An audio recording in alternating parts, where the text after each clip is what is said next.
एक दुकान पर लस्सी का ऑर्डर देने के बाद हम सब दोस्त आराम से बैठे एक दूसरे के साथ हंसी मजाक कर रहे थे कि हमारे सामने एक 70-75 साल की बुजुर्ग खातून आ खड़ी हुई और हाथ फैलाकर भीख मांगने लगी। उसकी कमर झुकी हुई थी, भूख चेहरे की झुर्रियों में तैर रही थी, आंखें अंदर ही अंदर धुसी हुई थी लेकिन जानदार थीं। उसे देखकर पता नहीं मेरे जहन में क्या आया कि मैंने जेब में सिक्के निकालने के लिए जो हाथ डाला था उसे वापस खींचते हुए पूछा, दादी आप लस्सी पिएंगी? इस बात से दादी तो कम हैरान हुई लेकिन मेरे दोस्त ज्यादा, क्योंकि अगर मैं उन्हें पैसे देता तो मैं सिर्फ 5 या 10 रुपए देता, लेकिन लस्सी 120 रुपए की थी। इसलिए मेरे लस्सी पीकर गरीब होने और उस बूढ़ी दादी के धोखे से अमीर होने के इम्कानात बहुत बढ़ गए थे। दादी ने हिचकिचाते और डरते हुए हाँ में गर्दन हिला दी और अपनी जेब से 6-7 रुपए निकाल कर मेरे हाथों में दे दिए। मुझे कुछ समझ नहीं आया तो मैंने उनसे पूछा, ये किस लिए है बेटा? मेरी लस्सी के दाम में ये पैसे मिलाकर चुका देना। मैं पहले ही उन्हें देखकर जज्बाती हो गया था। जो कुछ अधूरा रह गया उसकी कमी उस चीज ने मुकम्मल कर दी। उस गरीब खातून की खुददारी देखकर मेरी आंखें नम हो गईं, मेरी आवाज रुंध गई। भरे गले से मैंने दुकानदार को लस्सी का गिलास लाने को कहा। वो अपने पैसे देकर पास ही जमीन पर बैठ गई।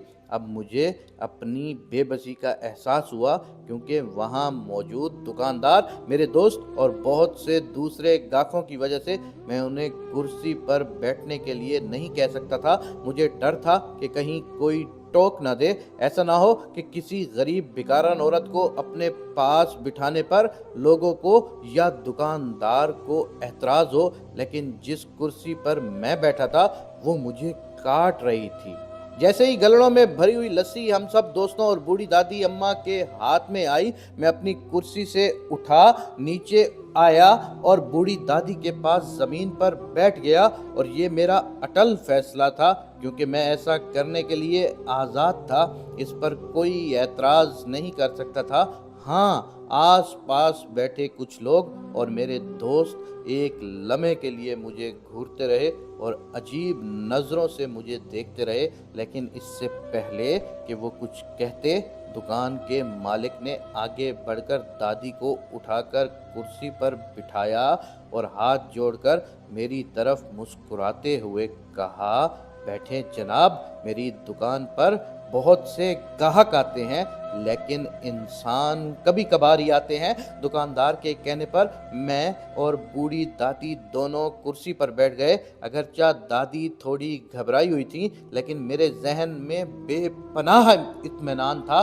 दोस्तों, कभी भी लाइफ में आपके आगे कोई थोड़ा सा भी खुददार बंदा आ जाए, खुदा का नाम लेके उसकी ज़रूर हेल्प करना, उसकी मदद करना।